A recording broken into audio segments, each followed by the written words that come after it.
और हम एना नाम की एक लड़की को देखते हैं। एना अपने कमरे में बैठकर सेलो बजा रही थी कि तभी कमरे में इसके स्टेप फादर यहाँ आ जाते हैं। एना का स्टेप फादर एना के साथ जबरदस्ती करता है, लेकिन एना खुद को बचाने के लिए अपने स्टेप फादर को धक्का दे देती है, जिसकी वजह से इसके स्टेप फादर के गले में कोई नुकीली चीज घुसती है और गला कटने की वजह से इनका मौत हो जाता है। अपने स्टेप फादर की मर्डर केस के जुर्म में एना को अरेस्ट करके कोर्ट में लाया जाता है। एना कोर्ट में जज को बताती है कि इसका स्टेप फादर इसके साथ जबरदस्ती कर रहा था, इसीलिए इसने खुद को बचाने के लिए बस उसे धक्का दिया था। लेकिन कोर्ट में एना की मॉम भी होती है, जो जज को बताती है कि मेरे पति एक नेक इंसान है और वो एना के साथ इतनी गंदी हरकत कर ही नहीं सकते, क्योंकि वो एना को तो अपनी बेटी मानते थे। जज एना के मॉम की बातों पर यकीन कर लेती है, इसीलिए ये एना को इसके स्टेप फादर के मर्डर के जुर्म में 4 साल की सजा सुनाती है। एना अब जेल में आती है। तब हम यहाँ जेल के वार्ड फ्रैंक को देखते हैं। फ्रैंक आज आई सभी कैदियों को यहाँ का नियम बताता है और कहता है कि अगर तुम में से कोई भी यहाँ के नियमों का पालन नहीं किया तो तुम्हारी सजा और भी दिनों के लिए बढ़ जाएगी और तो और तुम्हें टॉर्चर भी किया जाएगा। इसके बाद सभी कैदियों को उनके सेल में डाल दिया जाता है। एना के सेल में जेनी नाम की एक लड़की होती है। एना जेनी से बात करने के लिए सोचती है, लेकिन जेनी एना से बात ही नहीं करती। एना जब सो जाती है तो हम देखते हैं जेनी उठकर एना को देखती है और एना को देखकर जेनी खुद को प्लीज करती है। अगले दिन एना जब बाहर ग्राउंड में आती है तब यहाँ हम 2 ग्रुप को देखते हैं, जिसमें एक ग्रुप व्हाइट और दूसरा ग्रुप ब्लैक लोगों का होता है। व्हाइट ग्रुप की लीडर कैरी एना के पास आकर उसे अपने ग्रुप में शामिल होने के लिए कहती है, लेकिन एना किसी भी ग्रुप में शामिल होने के लिए तैयार नहीं थी, इसलिए वो यहाँ से चली जाती है। अब लंच करते समय कैरी फिर से एना के पास आती है और ये एना को अपने ग्रुप में शामिल होने के लिए इस पर दबाव डालती है, लेकिन एना कहती है कि इसे किसी भी ग्रुप में शामिल नहीं होना क्योंकि ये अकेला रहना चाहती है। एना की बात सुनकर कैरी को इस पर काफी गुस्सा आता है, इसीलिए लंच के बाद कैरी का ग्रुप एना को काफी मारता है। कैरी भी एना को खूब मारती है।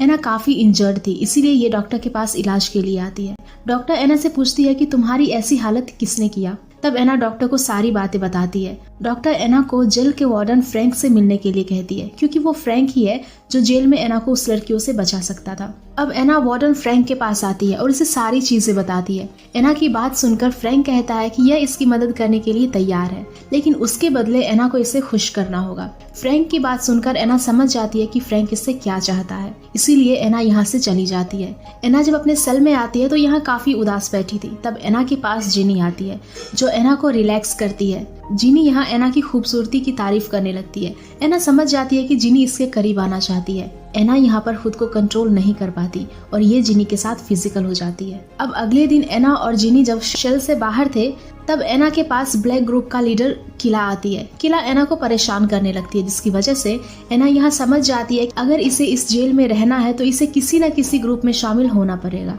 एना अपनी सुरक्षा के लिए कैरी के ग्रुप में शामिल हो जाती है, लेकिन कैरी कहती है कि हमारे ग्रुप में शामिल होने के लिए तुम्हें खुद को साबित करना पड़ेगा कि तुम्हारे अंदर कितनी हिम्मत है। कैरी एना को ब्लैक ग्रुप की लीडर किला को मारने के लिए कहती है, इसीलिए एना किला से लड़ने आती है। एना और किला के बीच यहाँ काफी फाइट हो रही थी कि तभी गार्ड आकर इन्हें रोकते हैं। फ्रैंक को जब पता चलता है कि जेल में एना ने फाइट की है, तब फ्रैंक एना को बिना कपड़ों के काल कोठरी में 48 घंटों के लिए बंद कर देता है। 48 घंटे के बाद एना जब काल कोठरी से निकलती है तो फ्रैंक एना से कहता है कि तुम मेरी बात मान लो, वरना मैं तुम्हें हमेशा के लिए काल कोठरी में डाल दूंगा। एना के पास अब कोई दूसरा ऑप्शन नहीं था, इसीलिए यह फ्रैंक की बात मान लेती है और फ्रैंक को खुश कर दी है। एना ने कैरी की बात मानी थी, इसीलिए कैरी एना को अपने ग्रुप में शामिल कर लेती है। कैरी यहाँ एना को ड्रग भी देती है। ड्रग लेकर कैरी एना की तरफ अट्रैक्ट होती है, जिसके बाद ये दोनों यहाँ पर फिजिकल हो जाते हैं। इसके बाद हम एना की मॉम को देखते हैं जो एना से मिलने जेल में आती है। एना अपनी मॉम को बताती है कि उस दिन कोर्ट में ये सच बोल रही थी, क्योंकि सच में इसके फादर इसके साथ जबरदस्ती कर रहे थे, लेकिन एना की मॉम एना की बात पर यकीन नहीं करती। उल्टा ये एना को ही अपने पति की मौत का जिम्मेदार मानती है। एना की मॉम एना पर गुस्सा होकर यहाँ से चली जाती है। हम एना को देखते हैं जो अपने ग्रुप के साथ बाहर बैठी थी। तभी ब्लैक ग्रुप का लीडर किला इसे मारने आती है। अब एना के पास इसका भी ग्रुप था, इसीलिए ये सब मिलकर ब्लैक ग्रुप से लड़ते हैं। यहाँ पर गार्ड आते हैं जो इन्हें फाइट करने से रोकती है। गार्ड एना को फ्रैंक के पास लेकर आता है। फ्रैंक कहता है कि अगर मैंने अपने सीनियर को बता दिया कि तुम रोज जेल में लड़ाई करती हो तो तुम्हारी सजा और भी महीनों के लिए बढ़ा दी जाएगी, जिसके बाद तुम कभी भी जेल से बाहर नहीं आ पाओगी। फ्रैंक की बात सुन एना काफी डर जाती है। फ्रैंक एना को ड्रग देता है, जिसके बाद फ्रैंक अपने ऑफिस में ही एना के साथ फिजिकल होता है। इसके बाद एना जब अपने सेल में आती है तब ये यहाँ गुस्से से जिनी को स्लैप करती है। अब चेकअप के दौरान एक गार्ड जिनी के गालों पर निशान देखता है इसीलिए ये एना को फिर से फ्रैंक के पास लेकर आता है। यहाँ आकर एना कहती है कि तुम हर रोज मेरे साथ जबरदस्ती नहीं कर सकते। ये सुनकर फ्रैंक कहता है कि यह जेल नाबालिगों का है और अगर मैं चाहूँ तो तुम्हें इस जेल से दूसरे जेल भी भेज सकता हूँ, जहाँ जाकर तुम्हें पता चलेगा कि असली जबरदस्ती क्या होती है। फ्रैंक बिना कुछ किए एना को यहाँ से जाने देता है। एना कैरी के पास आती है, जहाँ कैरी इसे ड्रग देती है। कैरी कहती है कि यह एना को पसंद करती है, इसीलिए इसे हमेशा एना की फिक्र होती है। कैरी की बात सुनकर एना को काफी गुस्सा आता है, इसलिए ये कैरी के ग्रुप को छोड़कर यहाँ से चली जाती है। एक दिन एना जब बाहर बैठी थी तब ये कुछ लोगों को ड्रग्स लेते हुए देखती है। एना को भी ड्रग्स चाहिए था, इसीलिए ये इनके पास आकर ड्रग लेती है। कैरी ये सब देख रही थी, इसीलिए ये एना के लिए परेशान होती है। कैरी एना को समझाती है कि इससे ज्यादा ड्रग नहीं लेना चाहिए, लेकिन एना कैरी की बात नहीं मानती और यह कैरी के ग्रुप को हमेशा के लिए छोड़ देती है। एना अब अकेली थी, इसलिए ब्लैक ग्रुप की लीडर किला हमेशा ही एना को परेशान करती थी। एक दिन किला जब एना को मारने के लिए आती है तब एना काफी ज्यादा ड्रग ली थी। किला एना को मारने आई थी, लेकिन एना ही किला को मारने लगती है। जब यह बात फ्रैंक को पता चलता है तो फ्रैंक फिर से एना को काल कोठरी में 48 घंटों के लिए बंद कर देता है। एना जब बाहर आती है एना फिर से ड्रग लेने लगती है, लेकिन कैरी एना को रोकती है। एना यहाँ किसी की भी बात नहीं मानती और ये यहाँ मौजूद गार्ड से लड़ने लगती है। अब गार्ड एना को 1 सप्ताह के लिए काल कोठरी में डाल देते हैं। एना को अब ड्रग की लत लग चुकी थी, इसीलिए एना को ड्रग चाहिए था। ड्रग ना मिलने के कारण एना की तबीयत खराब हो जाती है।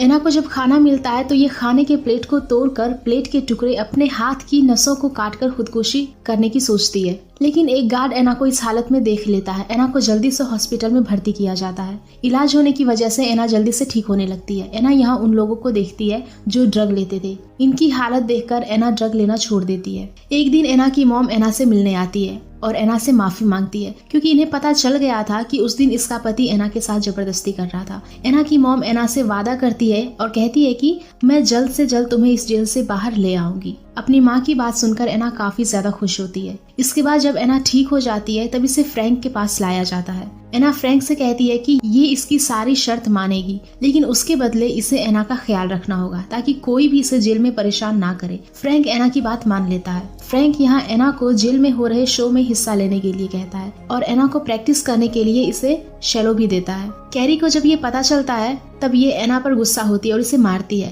एना को यहाँ समझ आ गया था कि इस जेल में फ्रैंक इसकी सुरक्षा नहीं कर सकता, इसीलिए एना डॉक्टर के पास आकर इसे फ्रैंक के बारे में सारा सच बता देती है। लेकिन हम देखते हैं कि फ्रैंक कैमरे के जरिए एना और डॉक्टर की सारी बातें सुन लेता है। फ्रैंक यहाँ कैदी के जरिए डॉक्टर को मरवा देता है। उधर टैलेंट शो में एना जब शेलो बजाती है सब एना की तारीफ करते हैं। शो खत्म होने के बाद फ्रैंक एना के पास आता है और उसे कहता है कि ये कल एना को जेल से रिहा कर देगा, इसीलिए ये चाहता है कि आज एना पूरी रात इसके साथ रहे। एना भी फ्रैंक की बात मान लेती है और फ्रैंक इसके साथ फिजिकल हो जाता है। एना सेल से आकर जिनी से कहती है कि कल फ्रैंक इसे जेल से रिहा कर देगा, लेकिन जिनी कहती है कि तुम्हें फ्रैंक की बातों पर यकीन नहीं करना चाहिए क्योंकि फ्रैंक बहुत ही कमीना है। एना को भी जिनी की बातों पर यकीन हो जाता है, इसीलिए एना कैरी के पास आती है। दरअसल कैरी के पास एक मोबाइल फोन था। एना कैरी से फोन लेती है। अगले दिन फ्रैंक एना के साथ फिजिकल हो रहा था, तब एना सारी चीजें रिकॉर्ड कर लेती है। एना जेल से छूटने वाली थी, लेकिन फ्रैंक अपने सीनियर को भड़काता है और कहता है कि हम एना को जेल से नहीं छोड़ सकते